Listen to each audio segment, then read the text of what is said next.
Welcome back. Yeah, Mr. Adegboyega Awomolo joins us next. He is a senior advocate of Nigeria and chairman, Body of Benchers. Good morning, sir. Thank you for joining us on the program today.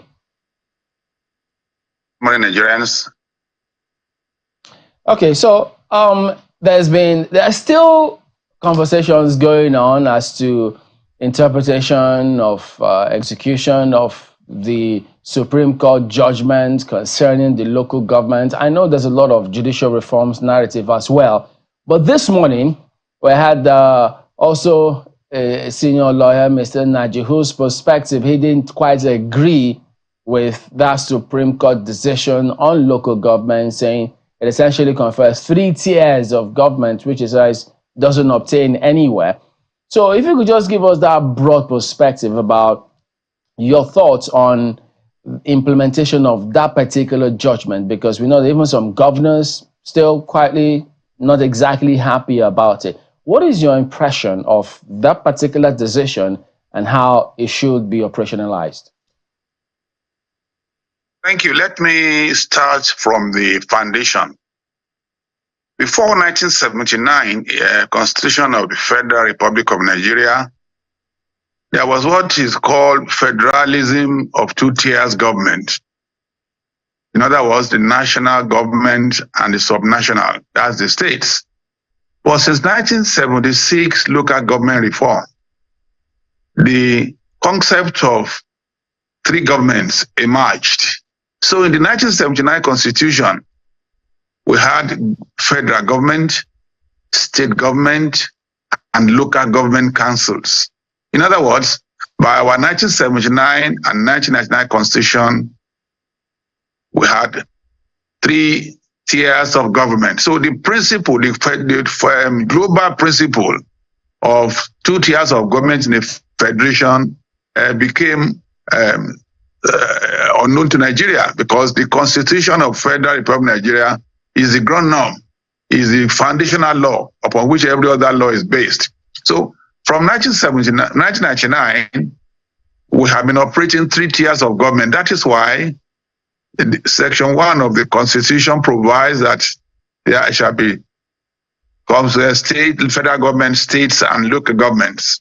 And the local government is also provided for in the Constitution. Now, if we are talking about the effect of the judgment of the Supreme Court delivered on the 11th of July, I believe that the judgment established 3 main principles, broad main principles.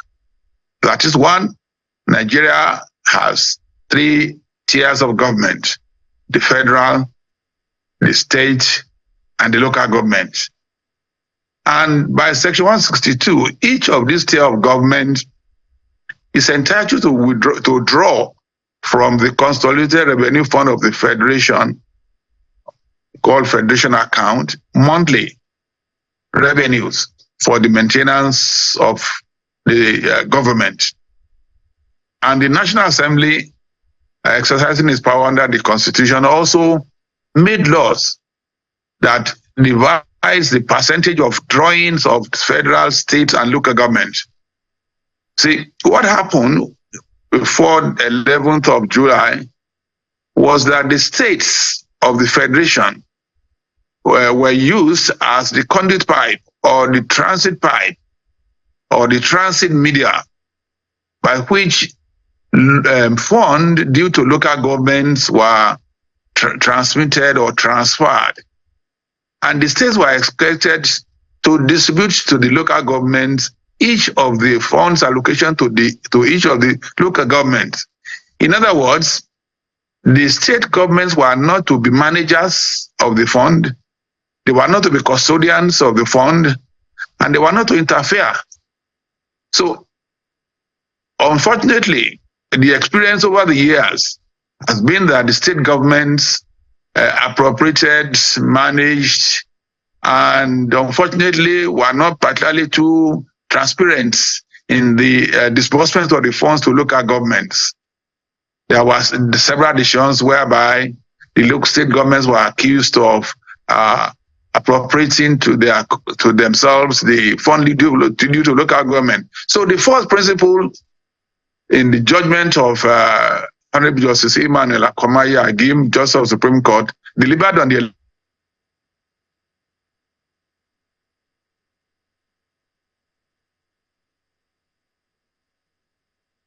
All right, so we lost that connection. We'll just get it back sooner rather than later, so we can get back to that conversation. But clearly, just trying to make his point about giving us some historical background such that we can then understand where we are at the moment. Yes, go ahead, Mr. Umolo. We lost you for a moment there, sir. We now receive directly from the Federation account monies due to them.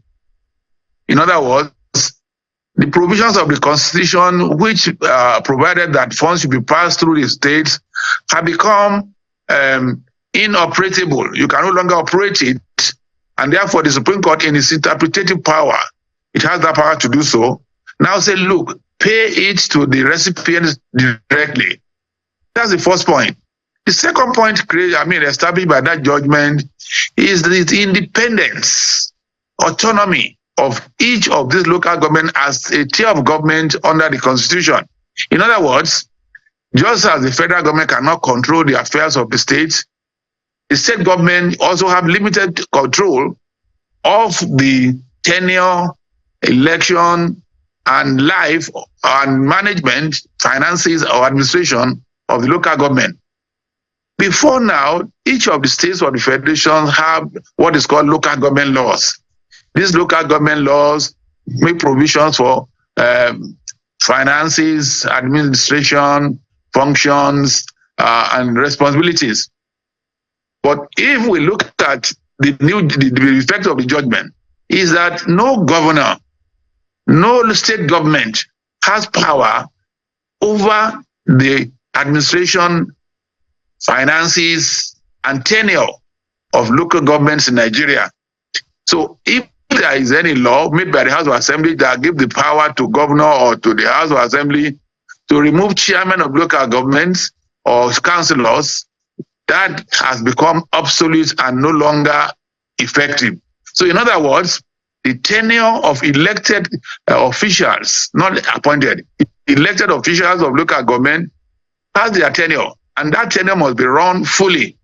So the issue of, caretaker government, whatever nomenclature they call it, is now obsolete, is no longer relevant, is no longer constitutional, and anyone who operates such system is going against the spirit of the Constitution.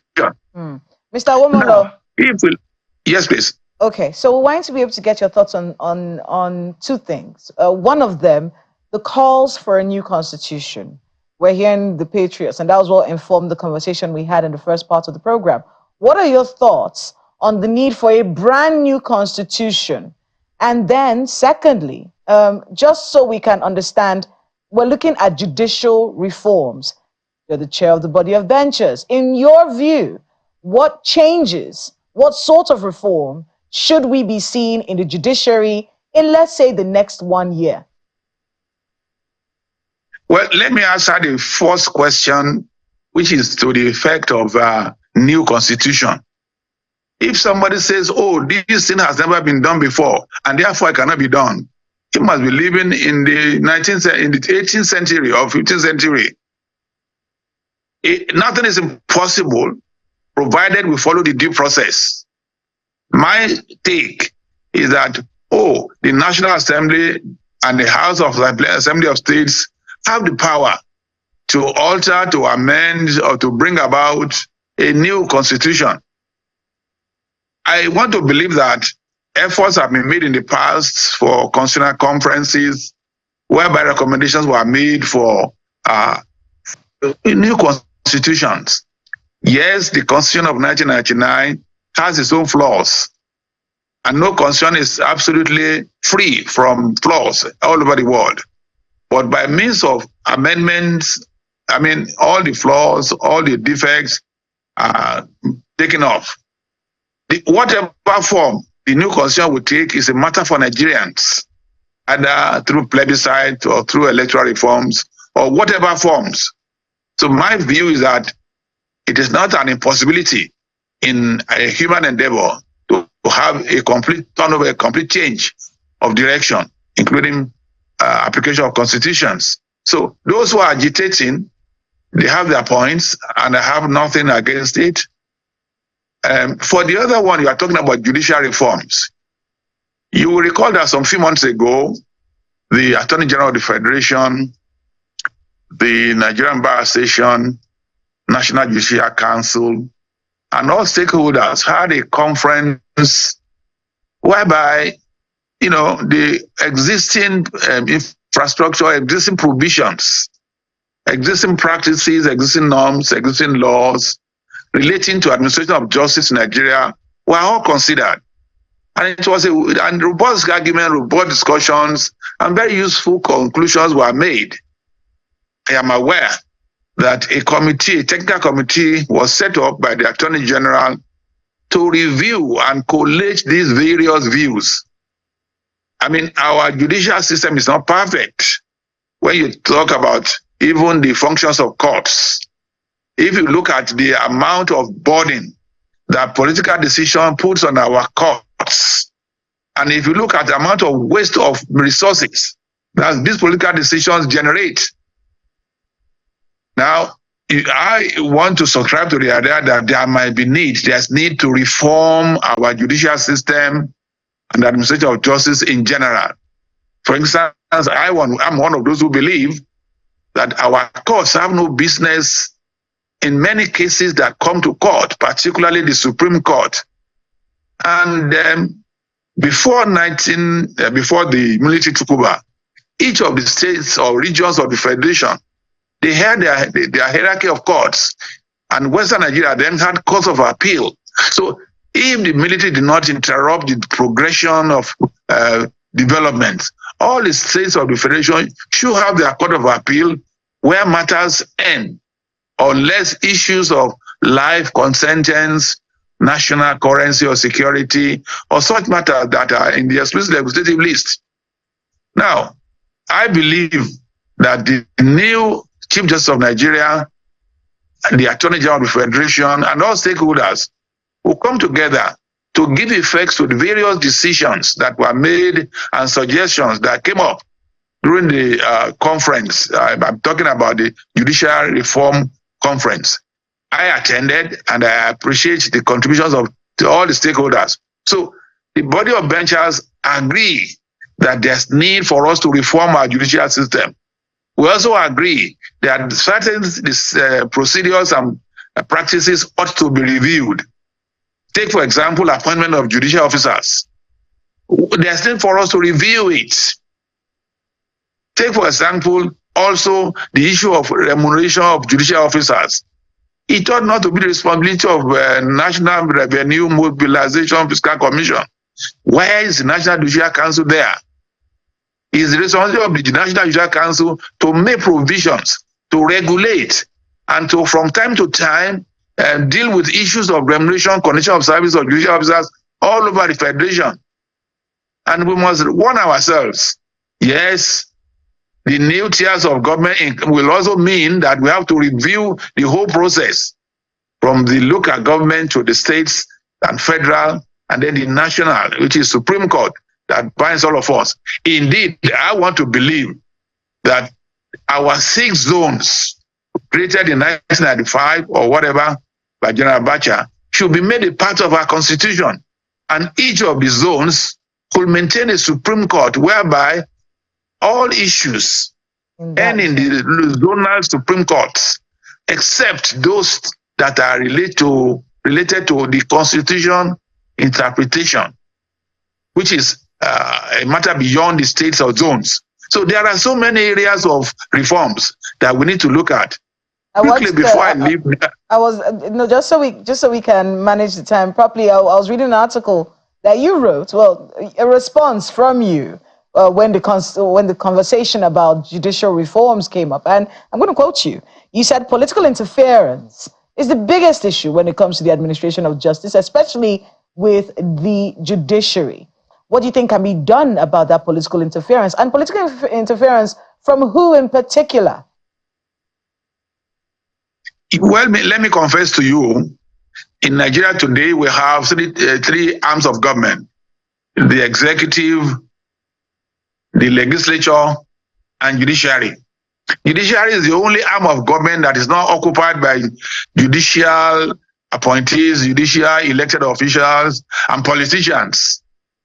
And if you want to know where the interference is coming from, you can see that professionals who are not politicians cannot be accused of political interference with themselves.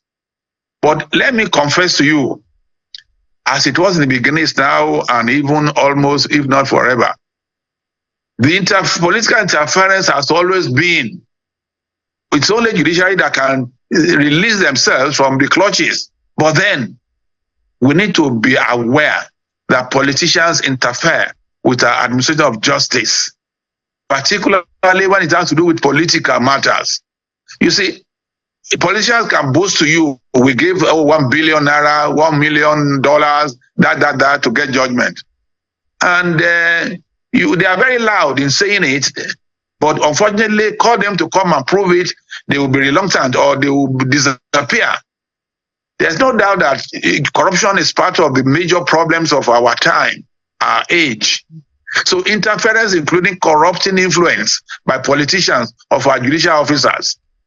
You will recall some years ago, some judicial officers were accused of having so much money in their homes, and it was believed to have been a process of undue influence or political interference. But look, in judiciary today, we can beat our chest and say there are many judicial officers who are of integrity, who are of learning, and who can be trusted with the administration of justice. But we must maintain the integrity, the honor of these offices by distancing ourselves from politicians. In the old, judges don't go to parties, open parties. They hardly relate or mingle with politicians. This just to avoid all this type of inferences.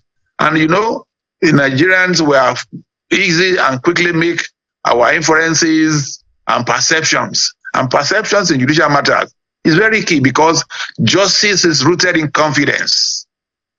Justice is rooted, once there is a belief in some quarters, you know, and these days of social media, we're in big trouble.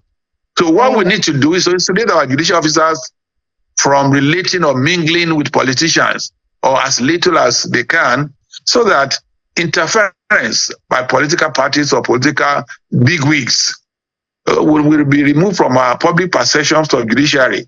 I mean, that's a very instructive statement that you just made there. Justice is rooted in confidence, and building that Indeed confidence in the judiciary is a very crucial part of our development as a country. I'm going to toss it to Ayo right now, who has a few questions from you, for you. Yeah. Well, thank you, Kayla. I'm just going to go straight to the Constitution. I think it's Section 7, sub 6b, is the one that says that the House of Assembly of a state shall make provisions for statutory allocation of public revenue to local government councils within the state. Now, the question is whether or not this happens. And with the ruling of the Supreme Court, how does that happen? You know, we must separate the revenue coming from the national federal federation account. We must separate it from the one that is generated by the states. You see, because of the peculiarity of the local governments, they cater more for more issues like education, like health, and agriculture, the welfare of the people of the state or in the local government. Therefore, the states are expected to give certain percentage of revenue generated in the states to the local governments within the state. You see, that is what that Section 7 is talking about. The state have a duty not only to receive as it was before, but now taken away from them, but they also have a duty to share. The federal government share revenue from customs, from immigrations, from national oil, NNPCPLs, and all the revenue avenues with the states and local government. The states also generate so much revenue. particularly from taxes, from all sorts of forms. And the states are obliged to share certain percentage with the local government. But whether that is being done or that's not being done is a matter for another day. But when I was a commissioner, Attorney General Minister and Commissioner for Justice 1992 to 93, I know that every month the Commissioner for Finance and officers of the local governments gathered at Oshogbo to share the revenue that that were derived from the state. And at that time, it was the late Governor Adeleke, Ishak Adeleke, who was the governor. And he kept strictly to the constitutional provision. I don't know what has happened thereafter. But if the judgment of the Supreme Court is anything to go by, the states have defaulted in this responsibility. The states have breached the confidence as trustee of the fund of the local government. So the decision of the local government of the Supreme Court has changed the trajectory. Whether or not there is that decision or argument, yes, whether the judgment of the Supreme Court can be enforced. I can tell you that's item 57 of the exclusive legislative list of the Constitution gives the National Assembly exclusive right to make laws with respect to execution of judgments all over Nigeria. And there's what is called Sheriff and Civil Process Act made by National Assembly. By that law, any judgment can be enforced anywhere. And in any event, the provisions of Constitution says that the judgment of the Supreme Court shall be enforced by all subordinate courts in the Federation. So let nobody deceive himself. Well, there are provisions and penalties for disobeying court order. Well, and the thing orders really of Supreme is, Court are final. Perhaps one of the issues here, sir, is, I mean, every governor, every elected official swore to obey the Constitution. Now, quickly to the issue of education that you talked about there, my mind goes straight to what the Constitution says in the fourth schedule, which section 2 of that fourth schedule says that the functions of a local government shall include participation of such council in the government of a state. Participation, and it listed, first on that list is the provision and maintenance of primary, adult, and vocational education. So essentially, it's more of a participatory function as opposed to being the one to fully take charge. Consequently, it is expected that the states themselves will make certain contributions into the purse, speaking about education and 3 other things that are listed there. Now, there are those who are arguing whether or not the function of paying school teachers, particularly primary school teachers, should be that of the state or the local government. By this provision of the Constitution, and in the light of the ruling of the Supreme Court, what is your take about how we, interpret this particular provision of the Constitution and execute it?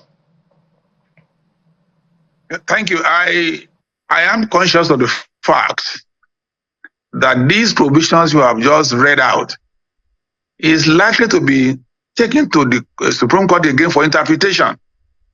When you are saying that local government should participate, the state has responsibility again in matters of education and health. So it is not necessarily the full responsibility of the local government. But because the primary education is at the heart of the responsibility of the local government, they are not merely participants. They are merely executors of education, health, and basic needs of the common people, like the roads, like agric, and such other issues. I want to believe that the state cannot, by reason of this judgment, abdicate the responsibility of education. After all, there's that national program on education funded by the federal government, and it comes to the state, and the states have no responsibility for primary education. For secondary education, yes. And the federal government practiced in the last few years have been to encourage primary education at the local level. And my view is that the states have a duty to continue to take fair share or larger responsibilities for primary funding of the primary education.